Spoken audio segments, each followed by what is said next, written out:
बिस्मिल्लाहिर्रहमानिर्रहीम। अस्सलाम वालेकुम। 10th साइंस के स्टूडेंट्स को मैथ की क्लास में खुशामदीद। स्टूडेंट्स, हम 1.2 के क्वेश्चंस को क्वाड्रेटिक फार्मूला से सॉल्व कर रहे हैं।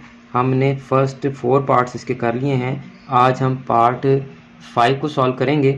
तो अगर आपने अभी तक चैनल सब्सक्राइब नहीं किया तो आप चैनल को सब्सक्राइब कर लें, बेल आइकन को दबाकर आल नोटिफिकेशन को भी ऑन कर लें। और अगर आपने पिछले लेक्चर्स देखने हैं तो तमाम लेक्चर्स के लिंक्स जो हैं वो डिस्क्रिप्शन में मौजूद हैं, आप वहां से पिछले तमाम लेक्चर्स भी देख सकते हैं। तो स्टूडेंट्स, ये क्वेश्चन तकरीबन क्वाड्रेटिक इक्वेशन की स्टैंडर्ड फॉर्म में ही है। हमने सिर्फ क्या करना है, -7x को पहले लिख लेना है, -3 को बाद में लिख लेना है, तो ये स्टैंडर्ड फॉर्म बन गई है। तो स्टूडेंट्स, हमने क्वाड्रेटिक इक्वेशन की स्टैंडर्ड फॉर्म लिख कर कोएफिशिएंट कंपेयर किए तो हमारे पास a की वैल्यू 6, b की -7 और c की -3 आ गई है। फिर हमने फार्मूला लिखा। आप फार्मूला में वैल्यू पुट करेंगे तो अब आप देखें यहाँ पर हमारे पास b से पहले माइनस है तो b की वैल्यू भी माइनस में आ गई है। तो यहाँ आपने ख़ास ख्याल रखना है बच्चे, यहाँ पर 2 माइनस की जगह एक ही माइनस लिख जाते हैं और गलती हो जाती है।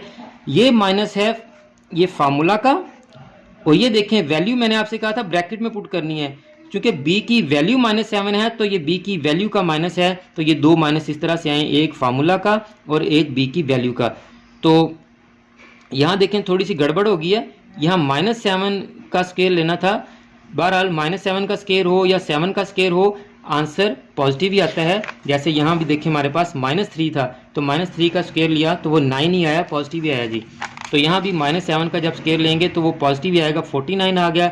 इन तमाम टर्म्स का मल्टीप्लाई किया तो माइनस माइनस प्लस, 4 6 24, 24 3 72। अब आप इन दोनों को प्लस करें तो 121 का अंडर रूट आता है जी 11। अब हम इनको एक दफ़ा प्लस से सॉल्व कर लेंगे, एक दफ़ा माइनस से सॉल्व कर लेंगे। 7 + 11 18/12, सिंप्लीफाई किया तो 3/2, एक रूट आ गई जी। 7 - 11 -4, इनको सिंप्लीफाई किया तो ये आपके पास -1/3 दूसरी रूट आ गई। ये आपका सॉल्यूशन सेट है। उम्मीद है कि आज का क्वेश्चन भी आपको अच्छी तरह समझ आ गया होगा। अगर आपने कुछ पूछना हो तो आप कमेंट्स में पूछ सकते हैं, और आप इन वीडियोस को अपने क्लास फेलोज और फ्रेंड्स के साथ भी ज़्यादा से ज़्यादा शेयर किया करें ताकि आपकी वजह से उनका भी फ़ायदा हो सके और आप मुझे भी अपनी दुआ में याद रखा करें। जज़ाकल्लाह।